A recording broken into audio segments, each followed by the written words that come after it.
Well, hey, I'm so glad that you are joining us, whether you're here in the room or online, whether it's your first time or your millionth time. I'm glad that you are here. Let me extend my welcome to you. My name's Josh. I'm the pastor here, slash backup bass player. So sorry about that. Sorry I had to sit through that, but it was fun. I was playing. I was like, ow, my fingers really hurt. This didn't used to happen to me back in the day, man. This hurts now. Today, we are wrapping up a series that we've been calling What to Do When You Don't Know What to Do. Because we all come up against those moments in our life, don't we? Where you just really don't know what to do. You're going along just fine, and then all of a sudden, something happens, and you're not going along just fine. You're confused, you're overwhelmed, you have no idea what to do with the situation you find yourselves in. Sometimes that looks like a life situation, right? Like a new job. I moved to a new city. I don't have any friends. I barely like the people that I work with. I don't know how to make friends very well. Sometimes it means I'm involved in this new relationship, but I don't know how to handle this thing over here. Sometimes it means I got this diagnosis, and I don't know what to do with this diagnosis. I don't know how to handle it. Or my kids, there's something going on with them, or my mom or my dad, whatever.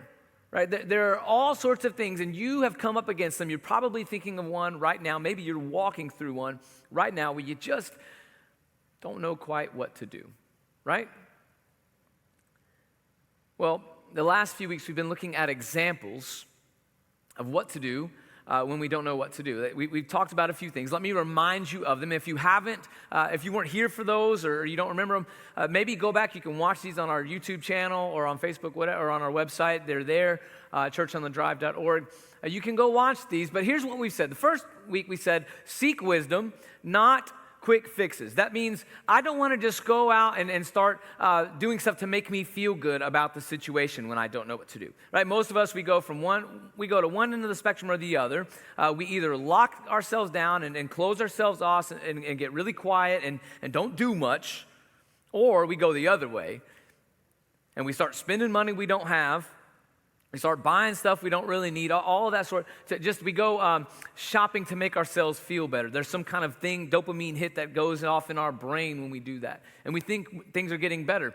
Those are quick fixes. So instead, we want to seek wisdom. Wisdom from people who have maybe walked the path that you're walking. Or maybe just there's people in your life. Nobody else has ever handled this before that you know of. But there's people in your life that you would say, that is a wise person. That's somebody who gives wise counsel. Now, not everybody who gives advice is a wise counselor, right? Not everybody who gives advice is a wise counselor, but 99% of us want to be the ones giving advice, but not all of us should. You want to find those people in your life who you would say is wise, who other people in your life would go, they are wise and their lives prove that they're wise. So we want to seek wisdom, not quick fixes. The next week we said we want to do the next right thing. It can be really overwhelming sometimes, can it? And all you got to do sometimes is just choose to do the next right thing. That can be big or small. For you, you may say, I'm overwhelmed, I'm overworked, and you're feeling yourself sliding into some deep depression or exhaustion. For you, maybe doing the next right thing might be just getting up and making breakfast for your kids so they don't have to fend for themselves. For you, maybe it means you smile at that person who is always giving you an ugly look at the office. For you, maybe it means something completely different than that. Just choose to do the next right thing. And eventually, I think by doing the next right thing, the things that God created us to do, it kind of opens our spiritual ears to hear from God when maybe they were blocked. It's also true that we need to rest. Sometimes you just need to rest. We talked about Elijah last week and how Elijah, when he was running for his life, felt so overwhelmed. Elijah found himself out in the wilderness and eating, drinking, and taking a nap. And somehow, some way, that was when God was able to speak to him. The truth is, a lot of us, especially in this day and age, we're working ourselves to the bone. And we're constantly connected to other people. Even when you're away from your job, you're looking at your phone and just out of habit checking your emails on your phone a lot of times, aren't you? You're seeing those text messages come in from people. You need to rest. When you're overwhelmed and things aren't going your way and you don't know what to do, you need to rest sometimes. Maybe that means go to the beach for a week with your family. Maybe it means just take a Sunday afternoon nap. I don't know, but you need to rest sometimes. This is important because we all come up against times in our lives when we don't know what to do. And one of those times that I think is pretty prevalent, that really gives us a lot of reason to feel confused and overwhelmed and not know what to do, is when promises are broken to us. When promises get broken. I know you can probably think of one right now where somebody broke a promise that they made to you. A promise that they made to you. Promises are big, man. They're so important. That's why when you're a little kid, like you put that pinky out there and they put their pinky out there. I don't know if y'all ever did this. Maybe it's just me. And you do that and you pinky promise, right? And depending on where you're from, maybe you do the little kiss at the end. The chef's kiss on it, right? Or maybe you do like the spit shake on it. That was probably just in the movies, right? From the 50s. I don't know. But you make these promises and you say, I'm going to do this. But has anybody ever broken a promise to you? They said, I will do this, and then they didn't. Maybe when you were a kid, you got left at school. So mom and dad said, I'm going to pick you up right after school, and then they didn't. We're going to go and take this trip, and then something happened, and you didn't get to take that trip. And you felt like that promise had broken you. And as you got older, when these promises get broken, it's even worse, isn't it? It's even worse because they graduate and there are these adult problems now. It's not just you didn't pick me up from school, it's other things. Some of you've walked through the pain of divorce. You've walked through that pain. And it's not because you don't love this person anymore, you don't like this person necessarily, or God forbid you hate them anymore. It's not that. The thing that makes it so painful is that it's a broken promise. When you stand on a stage just like this one, and you look somebody in the eyes and say, I promise, till death do we part, in sickness and in health. Like those are promises. Vows are promises. And when people get divorced, there's this feeling within you like, I broke my promise or you broke your promise and these promises were broken. Now, I'm not here to castigate anybody or cast aspersions on any for getting a divorce. I'm just saying that that's why I think it hurts so much, is because there's this broken promise element to it. Broken promises can really sting. I've broken promises in my life, and so have you. God once promised a man named Abram something. He said, look, Abram, I want you to go from here where you are, this land you know, where everybody around you, your family, and people serve you, all of that stuff. I want you to go to this other land that I'm going to show you. And I want you to go there, and I'm going to make you prosperous there. I'm going to make good things happen for you. I promise you. And Abram said, that sounds like a good idea to me. That sounds like a great idea to me. So Abram went, and Abram did that. Abram left all of this stuff. He went and did that, and he's living in this land. Now, he abandoned everything he had ever known. He abandoned all the gods he had ever known. He abandoned all the people he had ever known, and he went and he started this new life where God showed him. And so one day God shows up and speaks to him in a vision and says, hey, Abram, I'm with you. I love you. I am your shield, your strength. I am your reward. And Abram said, you have given me no children, so a servant in my household will be my heir. Really, God? You're going to be my shield? You're going to be my reward? You promised me all this stuff. You promised me that you're going to make me into a great nation. You promised me all of these things. I don't have any children. I don't have anybody to give this stuff to. I don't have anybody to share my life with. You said you're going to make me prosperous? To what end? A servant in my household is going to get all of this. So God responds and God says, look, I understand where you're coming from, but you are going to have children, your own flesh and blood children. You're going to have them. Don't worry about that. I'm going to make it happen. I promise. And Abram believed the Lord, and he credited it to him as righteousness, right? So this is God credited to Abram as righteousness. Now, you may remember, if you've ever looked in the New Testament, now this is in the Old Testament, in Genesis, at the beginning of the Bible. If you look to the New Testament, Paul actually quotes this.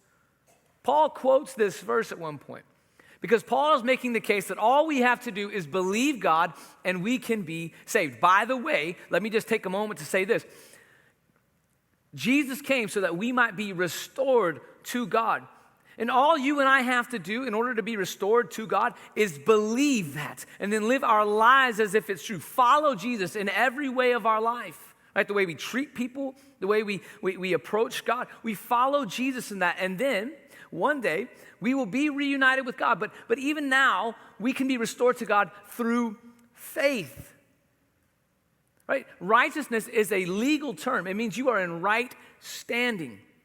And so when Abram is credited as righteousness, this is a legal standing before God. He is a righteous person before God. When Paul says, quotes this and says, hey, Abram believed and it was credited to him as righteousness, and you can believe also, and the same thing will be true for you. That is also true for you and me today.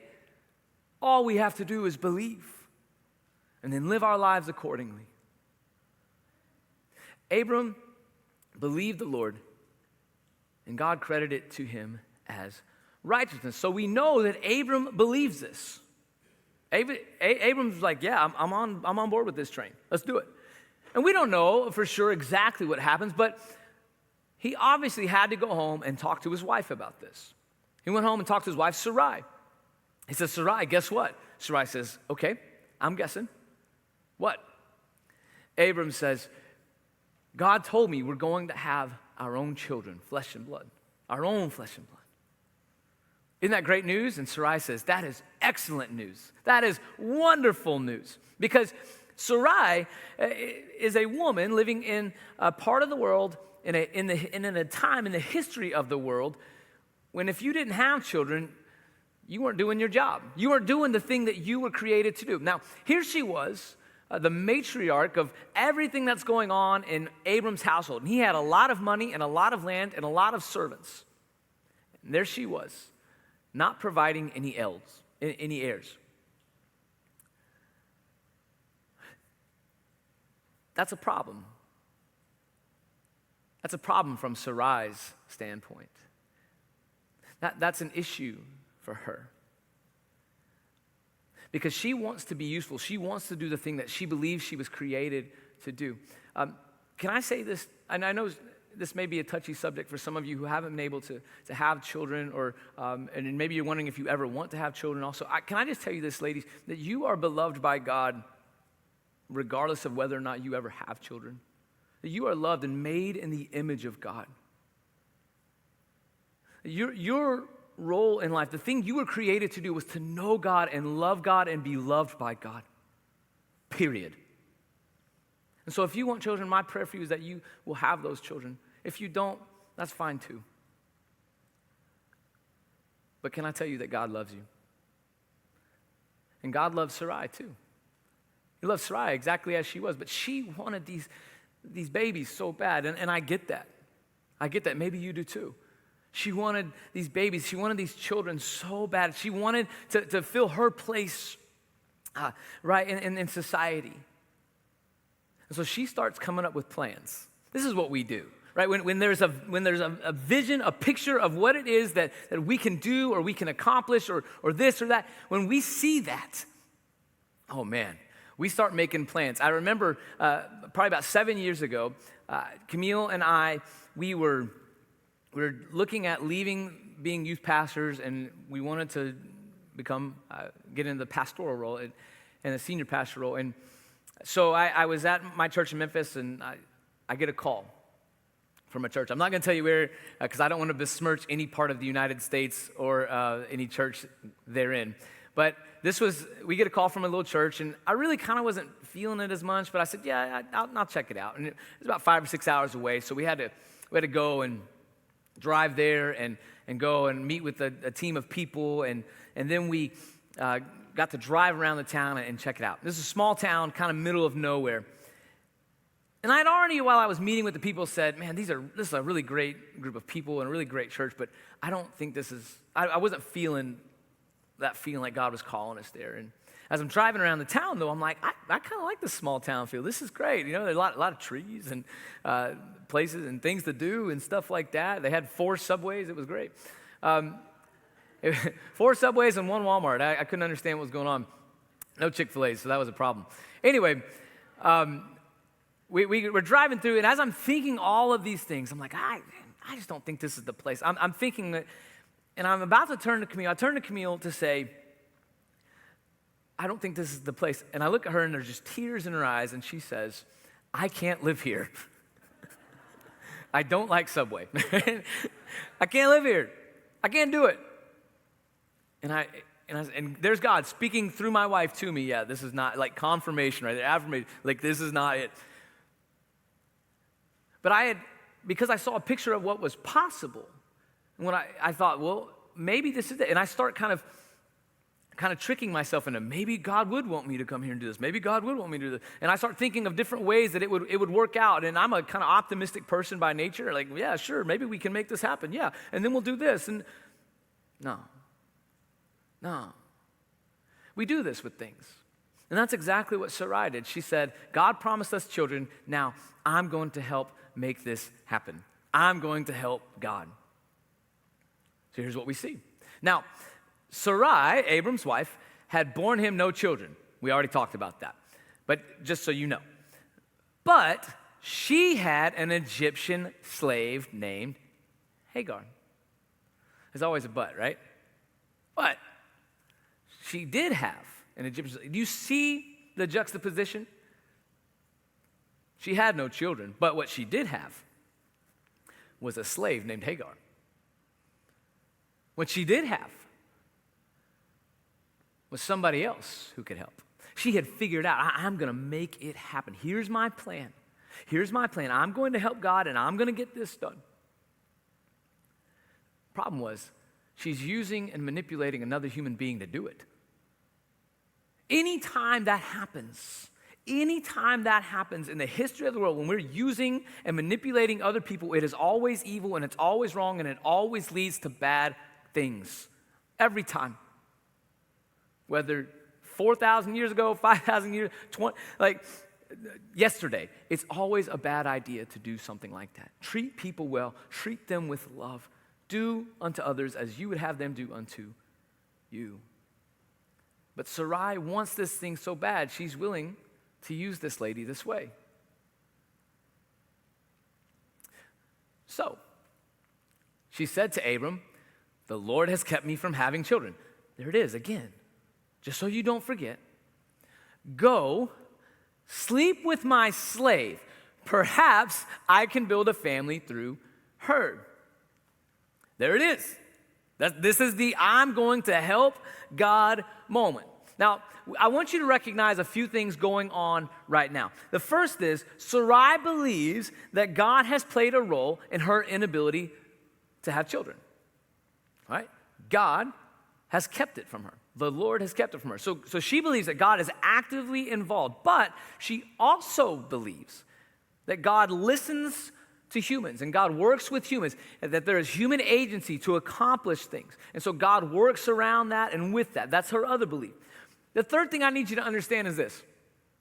Sarai's culture allowed for this.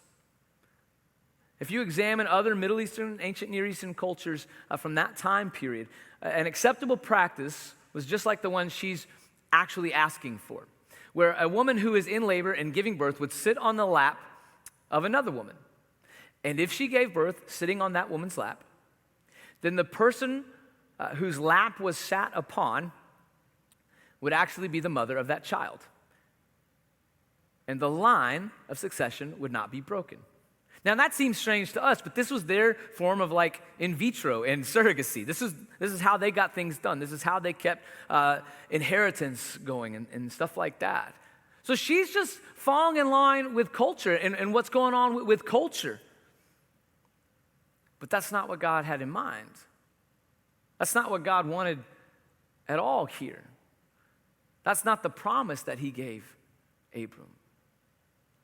She just wants this so bad that she has to come up with her own plan. So Sarai gave her slave to Hagar, to Abram, but as his wife. Now you can imagine, this is about to turn into a Maury Povich show, okay? This is like you stayed home from school sick and now you're watching all of the television programming, right, with all the talk hosts and everything. You get a car, also, you are not the father and you are the father, right? That's what we're going towards here. This is Jerry Springer stuff. So now Hagar, who was the slave, is also a wife. That, to me, that means like there should be some elevated status. And I imagine the same would be true for Hagar, that there's this elevated status. She's a wife now.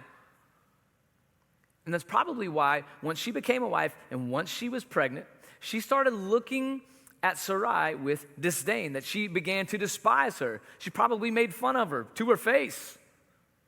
Probably thought, hey, I'm the young thing. I am having children. I'm doing what I'm supposed to do. You need to just kick her out. She's taking up food and space.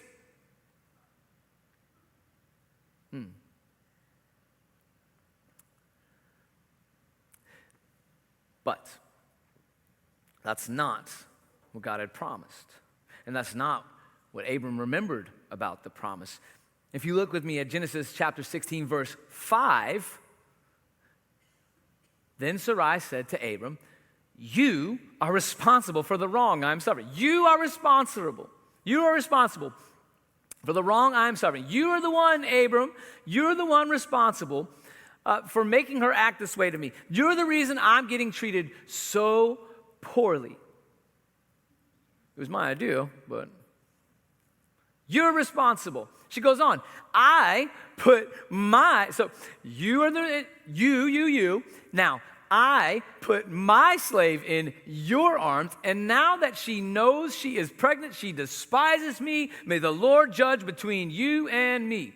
I don't think she wants that. You're responsible for this. This sets off a whole new set of problems, because now Abram's having to choose between this wife and this wife.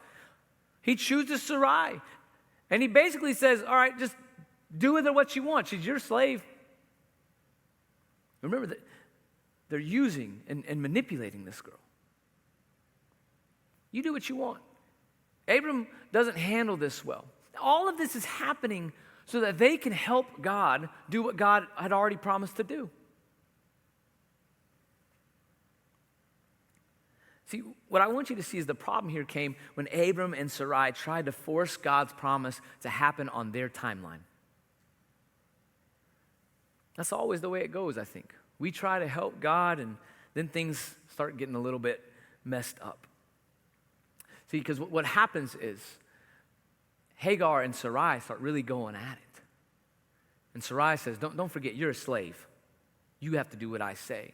And I imagine Hagar had enough of that, especially when she was very pregnant and having to go around and do a lot of stuff. So she eventually runs away.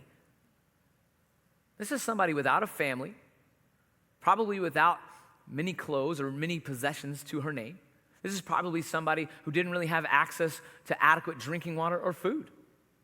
And she goes off into the wilderness. It's a pretty dry and arid climate there, by the way. It was very dangerous for her and for this child. Luckily, God intervened. God intervenes and speaks to her and says, hey, look, you don't do this.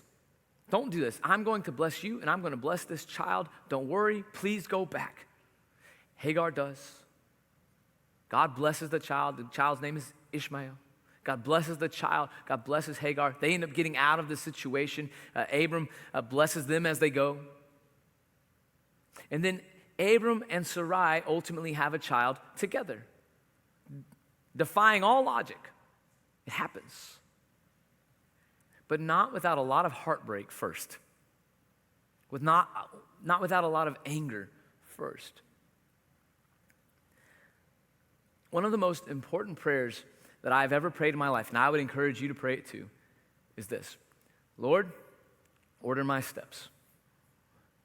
I usually follow that up with, because I'm too dumb to know which way to go.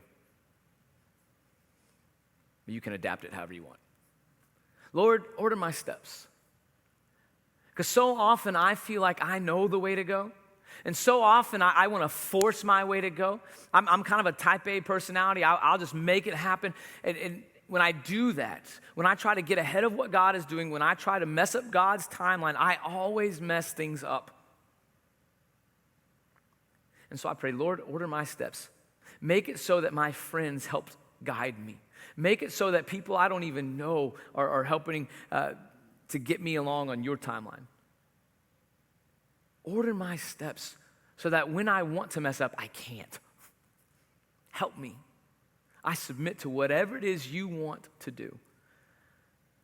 See, if we allow God to lead us and focus on handling the little things that we can control, I believe that God will work it all out in the end. Right? This is what Paul says in the New Testament.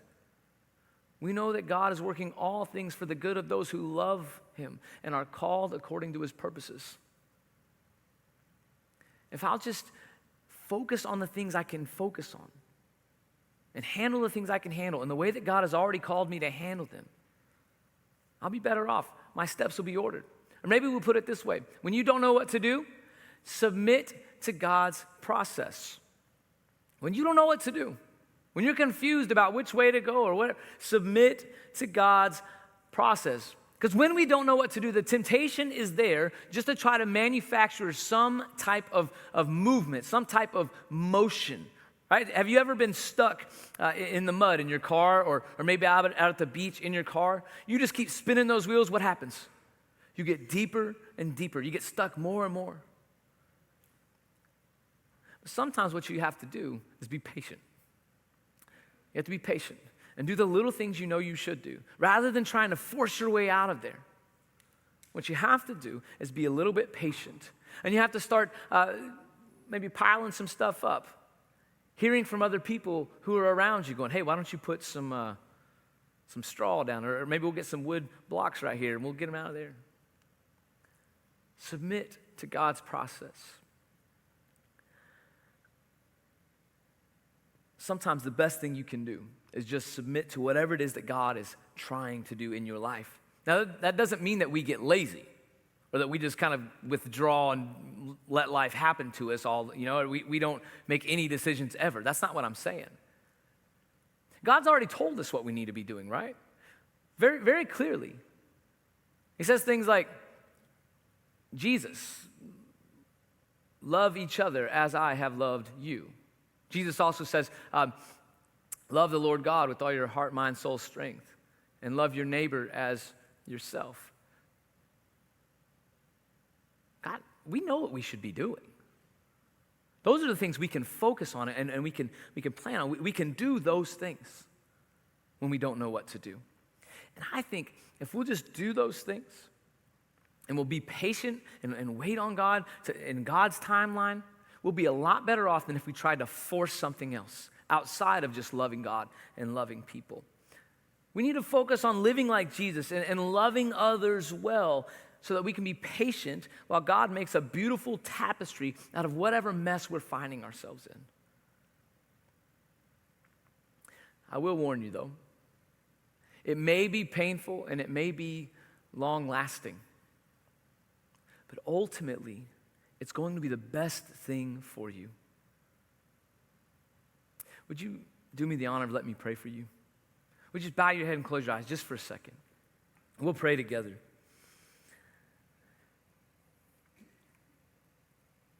Lord, I know there's so many with us online and here in the room that maybe don't know which way to go right now.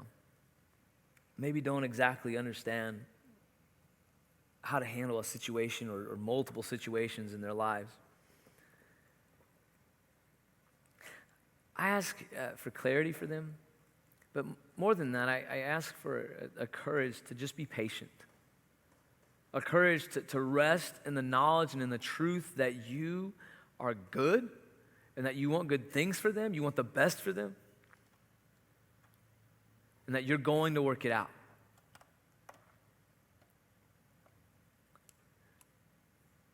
In Jesus' name, amen. Now, in a moment, we're going to sing again, just for a moment. And I want you to I want you to take some time to reflect. As we're singing, I want you to think about these words and think about these things. At the end of the day, what we know is all the things that we want to fix our lives with can't be fixed in the way that Jesus can fix them.